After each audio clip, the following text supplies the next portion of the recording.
Hey guys, before we jump into the episode, I wanted to let you know it is brought to you by the NMFTA. Let me ask you a question. Do you ship LTL freight? Then listen up, because the NMFC changes went live on July 19th, and they're the biggest updates in the history of freight classification. Now more than ever, accuracy matters. That's why carriers, shippers, and brokers alike are turning to Class IT Plus, the NMFTA's new digital platform for real-time NMFC data. Stop guessing, start classifying smarter, and quote freight with confidence. It's time to get your ship together because the NMFC changes are already here. Learn more at nmfcchanges.com and get started with Class IT Plus at classitplus.com. Just do me a favor and let them know that the Freight Coach sent you. This episode is brought to you by SPI Logistics, the premier freight agent logistics firm in North America. For over 40 years, SPI has been diligently building the most successful freight agent network to provide first-class relationships for our shippers, receivers, and carrier partners. We are more than another transportation network. We are a dedicated team of professionals united by one singular purpose, and that is to expedite our agents' success. All of our agents are set up for success on day one, as they are provided with a full suite of support staff that is ready to assist them with everything from after-hours emergencies to financial and administrative needs on a no-fee basis. This way, you can focus on continuing to grow your business. There is no financial risk to start, and you have the ability to earn up to 75% in commissions. If you are looking to take control of your financial future and build your business with the backing of one of the most successful logistics firms in North America, visit www.spi3pl.com to learn more. Do me a favor and let them know that the Freight Coach sent you. What is up, ladies and gentlemen? We are back. We are live. It is the Freight Coach Podcast, the top podcast in transportation, coming to you guys every single weekday, 8:30 a.m. Pacific, 10:30 Central, to break down some industry headlines. But most importantly, you guys provide some actual insight into what you can do with all of this information. If this is your first time tuning in, welcome. This is the real side of freight, ladies and gentlemen. And I do say that before every single show. And what I mean by that is I only speak with transportation professionals, because at the end of the day, you guys, I want to talk to the right individuals who have done what you're looking to do or who are currently doing what you're trying to achieve, so you can take that information, apply it, utilize it, and see a meaningful difference in your business and your life. Happy Tuesday, you guys. I am live for technically day 3, day 2 of content out here at the NMFTA Cybersecurity Conference in Austin, Texas. And I got my good friend Ben Wilkens back on the show. It's been a while, Ben. And man, I'm really looking forward to this. It's lots have changed, lots have evolved over the last year since you've been on the show when we were out in Cleveland last year. And man, it's getting pretty interesting, you know, with a lot of things. And, you know, so just to kind of give people a refresher on this, give a little backstory. How'd you get your start in the industry? Yeah, so I've been in transportation a lot longer than I've been in the security side. I started as a driver many years ago. Drove over the road, drove regionally, moved into dispatch. You know, I did a bunch of different support roles in operations. Actually did a little short stint in brokerage, in sales, and then moved into IT. Worked through IT and kind of evolved into security from there. So. What brought you into cybersecurity? Like, what was it about that was like, I want to get off of this side of the industry and I want to jump in over here?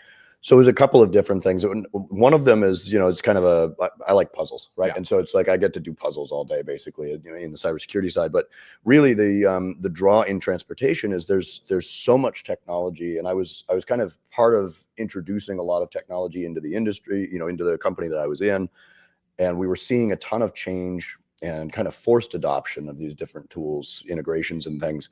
And there wasn't really a focus on security. And it started to raise some red flags about, you know, look, what do we do if somebody tries to use this maliciously, or how do we protect the organization while we're adding all of these new tools in? So it's sort of, you know, a necessity kind of situation. But once I got into it, I was like, yeah, this is for me. I like this. One of the things that, I mean, I think it's one of the most unspoken about things that you guys offer out there at the NMFTA is that third-party vendor checklist, like that vet list. And that's, you know, because that's been one of the topics of conversation out here. And, you know, my guest on the show yesterday, he was talking about how, like, you know, people can get in there, they can get access to everything through an ELD in a truck, and where it can back channel through that. Why was that so important for you guys to put that out there to show? Was it to show people like, hey guys, these are some potential vulnerabilities that you might not even be exposed to? Because I think, like, with where technology and everything is inside of transportation right now, Ben, is it's heavily marketed. There's a lot of VC money behind getting that out there. And again, there's a lot of bells and whistles, and it sounds great and it is great, but like, do these people actually have the security measures in place to keep your data safe? And that's one of the things that, when you are building technology internal to your organization, or you're adopting your own new processes and technologies, you have some control over the security that's involved in that. But an important thing that we try to remind organizations to think about is, anytime you take on a vendor, you take on that vendor's risk, because you have no control over what they're doing to secure their organization and their tools. And so it's teaching people what questions to ask, and understanding how to vet those trading, the potential partners, because once they're in your system, once they're integrated into your tool stack, it's a little too late to find out if there's security vulnerabilities. No, especially if you're locked into a multi-year contract and stuff like that. And so, like, has there been anything that you've seen across the board, Ben, where like somebody could ask this one question today and you guys have found like this is kind of a very big indicator that they do not have anything in place? Well, I don't know if there's a single silver bullet kind of question, but, just starting the conversation of, can I see some of your security reporting? What do you have available for security reporting or audits? There's things like SOC 2s and those types of audit reports. And if a vendor's not willing to share any security information, that's a massive red flag. Okay. If they don't have anything that's kind of prepared to talk to you about, because it shouldn't come as a surprise that a savvy consumer is going to be asking security related questions. Yeah. So I think if there's any one single big red flag for me, it's a lack of preparedness to talk about security. Okay. I know. I think that's because you can frame that up in multiple different ways. And again, if they're skirting any of those questions, and I look at it is, that's one thing where I know it's exciting. There's a lot of great tools and stuff that is out there, and you think that it's going to come in and help you. And I'm not saying that any company out there is maliciously acting to try and set you up for, a malware and just shut your operation down. The sales cycle is real though. Yeah. And that's the thing, right? Where it's like, you need to ask this, because it's like, what stops somebody from getting inside of your system, and then they get banking information from your customers? And there's people out there that work for some of the largest corporations in North America. They're moving their freight for them. It's not unheard of. And I truly feel this way, Ben. People think I'm blowing smoke when I say that. It's not hard for a hacker to get access to every piece of information that's out there. And it starts more times than not because as a transportation provider, whether you're a trucking company or a broker, your core service isn't technology. Your core service is the ability to move freight. We are very third-party vendor heavy to operate our businesses. Yeah, we are. And we're also dependent on a lot of different modalities of communication. So people are on the phone, they're doing emails, it can be even text communication, it can be portals, all of that type of stuff. And the speed of transportation is such that it's very easy to skip through a red flag, in a communication. And that's where the real risk lies. And, because most of these types of attacks start with some sort of social engineering, whether it's a phishing email, a bad attachment as an invoice, something like that to get in. And if you sat in, yesterday, one of the sessions we were talking about how we call it breakout time. Yeah. It used to be somebody would click on a bad link in an email, and, a couple of months would go by and they'd explore your network and they'd encrypt files, and then you'd figure out they were there. It's down to minutes now between clicking on a link and they start to move laterally through your network. The speed is just unbelievable. And so that's why the vigilance needs to be elevated across the industry, whether you're large fleet, small brokerage, single owner operator, it doesn't matter. We all have the same threat surface and the same tools. How can you, like, outside of basic antivirus software, is that like, what's something that could start, right? Because I think, like, again, a lot of people are out there thinking they're like, we're too small, nobody's going to notice us, or like, where do we start with it, right? Like, say you've already bought a full tech stack, you didn't ask any of these questions, and you're like, how do I protect myself right now? What are some of these things? If I, especially if I reach out to these vendors and they're like side skirting it and everything else, and now you're starting to think like, hey, this is a very real possibility. Is it just basic antivirus software? Is that like a good step one for companies? I mean, that's important to have. I always say that if you don't do anything else, turn on multi-factor authentication. It's usually it's a toggle switch in most platforms, most software now. Make sure that's on. It's not that it's a foolproof method, but it's going to raise you out of the low-hanging fruit territory pretty quickly. Okay. And it doesn't cost anything. It's one of those things.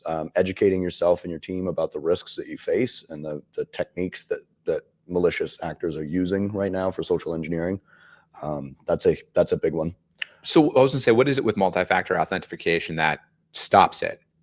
So if I if I click on a malicious link and I enter my credentials, username and password in a website that's actually a bad actor's website, and they capture those credentials, or maybe they steal them off of some other data leak somewhere, they can't actually access my account without that second factor of authentication, like a token on your phone, or you got to use your Face ID or something like that.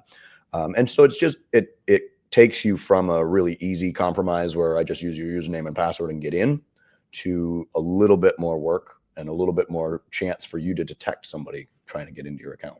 Is there a way, like, do some of these companies out there, some of these third-party vendors, do they give you an alert that, like, hey, somebody's trying to access your stuff? Or how like, what if you're logged in to it on your desktop right now, and then somebody, is it like there's a notification where it'll like kick you out because somebody's trying to log in a different part of the world, or what does that look like? Yeah, I mean, that depends on the platform. But a lot of times, yes, if there's some sort of a compromise in your account, or there's your account gets locked for security reasons, it will typically lock it on any device. Should lock it on any device. So things like if you're in a Gmail account or something like that, if you have a password change or a revoked access by an admin, you get kicked out of any session anywhere. Yeah. So those kinds of things usually do cascade across multiple devices. So like, I look at it as there's a lot of synergies now, in my opinion, between cybercrime and cargo theft. I think that they're really kind of one and the same at this point. What do you think the industry still gets wrong about cargo theft in relation to cyber? Do they think that, like, it's not being done that way? Do you think that most people still think it's going to be like the Fast and Furious scene where Dom Toretto rolls up on the truck and pulls it over? Yeah, we talk about that a lot. I do think that that's one mistake that we're making as an industry, is to think of them as two separate problems. Because modern cargo crime, of course, there's still pilferage, and that's never going to go away, but that's a small percentage. What we call cyber-enabled cargo crime, or strategic cargo crime, they're using all the same techniques as the ransomware gangs. They're using social engineering, they're stealing credentials, they're doing business email compromise, they're getting into a carrier's network, stealing their identity and booking freight as that carrier. Then they burn the MC number and disappear. And so it's, the conversation we're trying to have with the industry is, if we raise our cybersecurity hygiene level, we will also raise our resistance to this type of cargo crime. Yeah.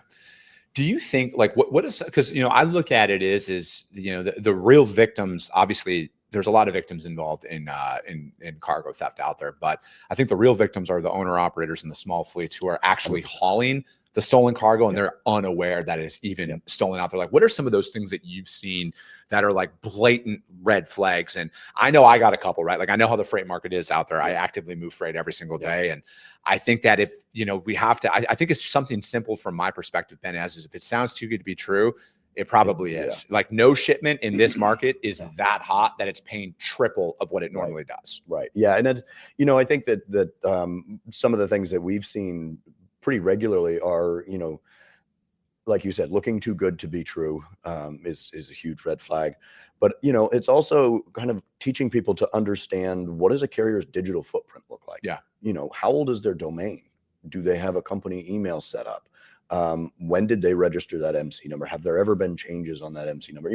We think of them as like basic checks, but again, in the speed of transportation, we don't always take time to do some of these checks, or we miss a red flag and we think, well, they look pretty good, they're in the right area, they've got the equipment, we're going to book them. But just teaching teams to think about that digital footprint of the carrier is important, I think. What's some steps then that, being a former driver yourself, like, what are some of those steps that guys could do to maybe clean up their digital footprint for their company?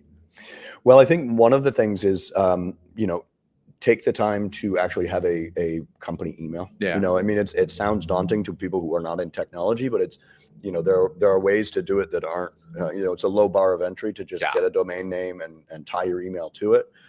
That's worth doing. That gives you a lot more control, and it allows you to kind of pass through some of the security filters that are going to look at a Gmail or a Yahoo or AOL email differently, right? So that's important.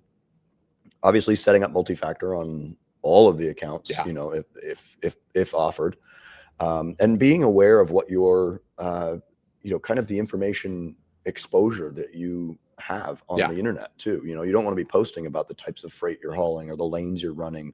You know, you don't post pictures of your freight on Facebook or something like that. You know, it's being aware that it's not just your friends and contacts that are going to look at that information. For sure. You know, there's people out there hunting for that. So some actual numbers from my P&L for my company, you guys. A Zoom, a GoDaddy web domain. I think it cost me $25 a year to register that. And then G Suites it's very simple. You can go through G Suites. You guys set it all up. We're looking at an additional $20 a month and then I think it's like $10 a month per email address out there, right? So like we're looking less than $400 a year out there. And then here's another thing too. It's the credibility aspect that comes along with it, where it's like, you know, for a lot of the again, I can't speak for all freight brokers out there. I don't do that and I won't do that. But I know from my perspective, yes, there are some great companies that operate off of a Gmail or a Yahoo email account. But there is a lot more credibility that comes along with it. If it's your name at abctrucking.com, that comes along with it. And then again, I just think like there's those small tweaks that you can make to your business. And I think like that's one of my big takeaways from coming to events like this is it's not, yes, it can be complex, but it's not as complex as you want to make it out to be. No. And then a lot of it is you just don't want to take that first step. But it is as simple. And trust me, if I can figure some of this stuff out, you guys are way further ahead of me when it comes down to tech and understanding. Yeah, and that was actually why we put out so we have 3 different tiers of guidance, right, on this stuff, because like you just said, it doesn't have to be complicated if you're a small operation. You know, there's some really straightforward steps that you can take that will significantly harden your organization, right?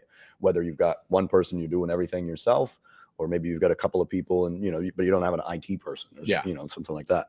And so we put these out with that in mind, with, you know, starting as small as our core controls is like 10 things. It's a checklist, you know, and then into the mid-size, you know, the mid-size fleet guidance is quite a bit more complicated, but we're talking an enterprise at that point, right? So really thinking about, you know, keeping it as simple as you can and raising your security without breaking your bank really is the name of the game.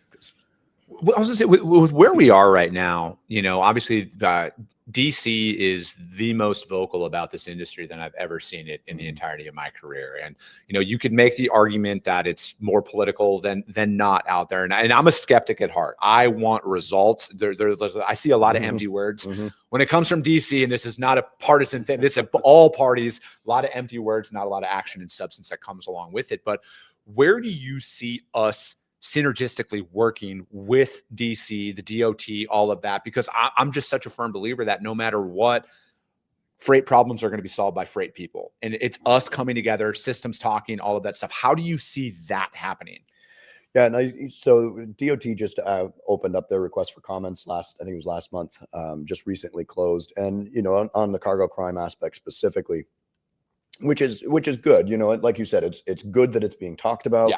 But I agree that you know, these are types of problems that are going to be solved by people in this industry. Right. And that's why we're trying to kind of start a good conversation with industry peers, both on the carrier side, the logistics side, organization, but then also have that conversation with law enforcement and government agencies that can be involved and can assist.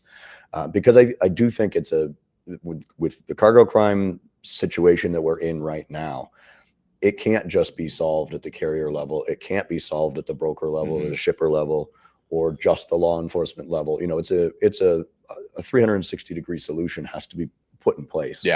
So I'm optimistic that the conversation is started.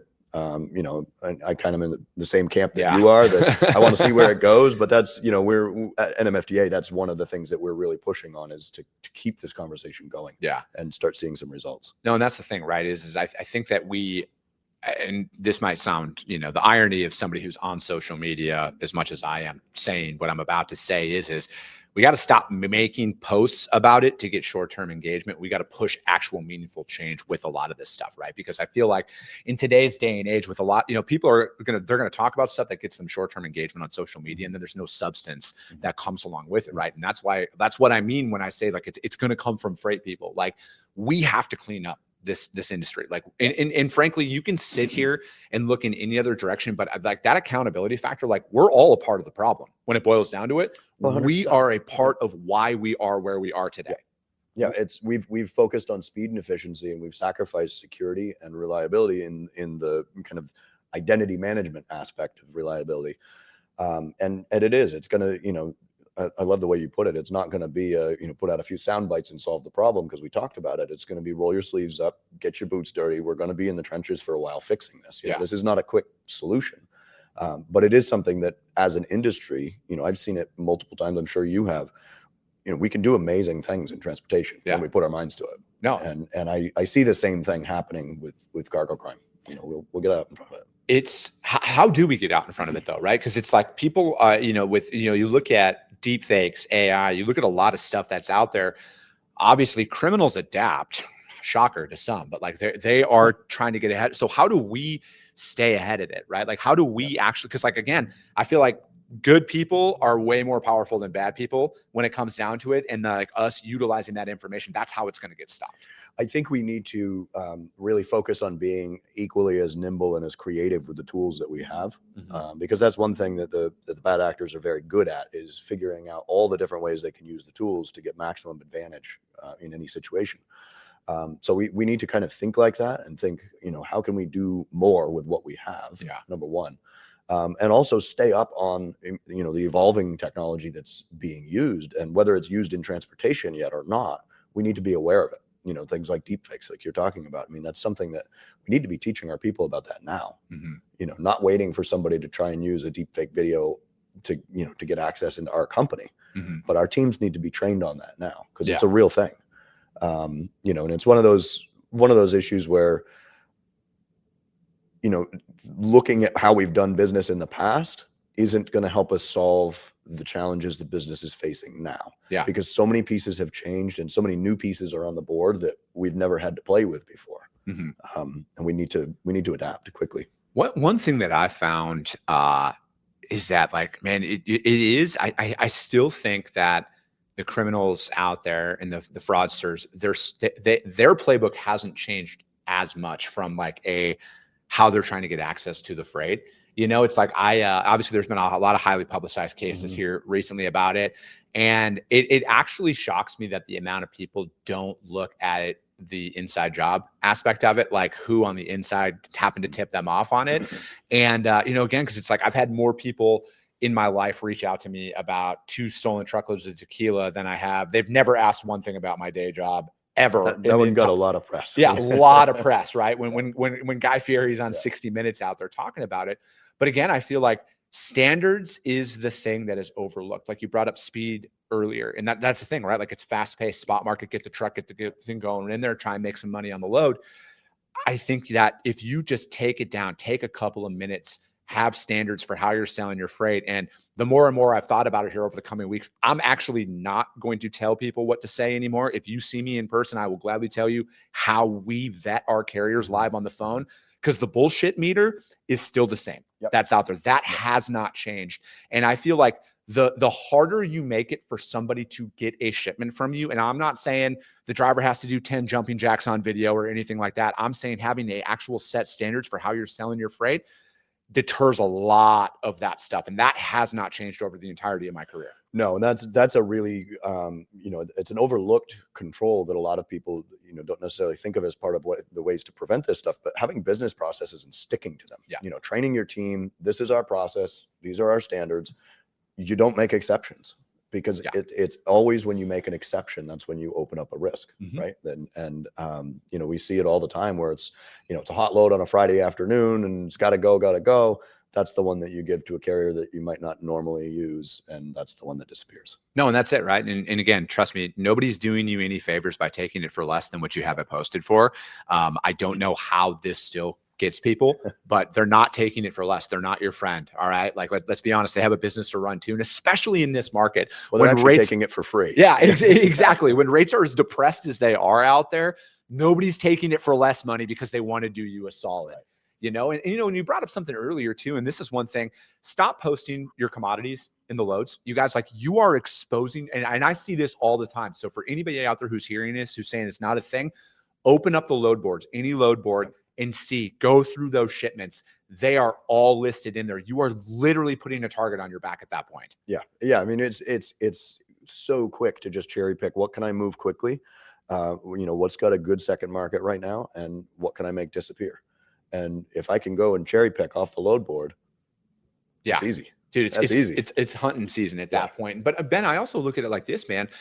Just because you might not have a high value cargo shipment, again, you got to start using, some street smarts here. How easy would it be to liquidate this entire truckload? Oh yeah. It's not just high value. No. Q-tips, stuff like that. How easy would it be for somebody to take that and have that sold by the time you even know it's gone? Yeah, it's things that are untraceable and easily liquidatable. Is liquidatable a word? It is on my show. We'll call it. But anything you can move easily. And things with a short shelf life, right? So consumables, meats, produce. We've seen a couple of loads of nuts. Artie was talking about the load of bacon yesterday on stage, and it's stuff like that you wouldn't think. You think electronics, think high-end shoes or something like that, but it's all sorts of household goods. No, that's it. Like I had a while ago, I had 3 truckloads of bottled water stolen. Yeah. You don't think about it, right? Like, oh, it's bottled water. It's I think the entire load value was like $17,000 a truckload. Again, so it's low value cargo. Nobody thinks anything of it. And again, back to the inside job and thinking about vetting your drivers, where are they parking their trucks at on the weekends and stuff like that. The entire thing was an inside operation at a truck stop in Florida, where the attendant there got arrested because it was like 12 truckloads that got stolen from this one truck stop. Because again, they're out there, they're watching, hey, that truck's been here for a couple of days. Let me call so-and-so, boom, and it's gone. And again, you don't think about it, but again, they go out, they pop the seal. They're like, yeah, we can sell all that. And it's gone. It's done. Minutes. Minutes. And it's just such an overlooked thing, right? And again, maybe it's just because I've been doing this for a while, Ben, that I'm actually, I don't want to say that I am a skeptic at heart, but I also know that I have to have steps in place to protect my cargo. I have to do that. I have to have standards. And again, the best way, and still, no matter what piece of technology that's been developed out there, the most tried and true method that will actually work, use the same trucking companies time and time again that you already vetted. You already know who they are. Why are you risking your customers' freight, your business? Because ultimately it leads to you losing customers and then potentially losing your business to save $50, $100 on a load. There's not that much of a difference out there, even in a great market, whatever, the opposite of what people are going through right now. The right carriers out there, they're not asking for $800 more a load.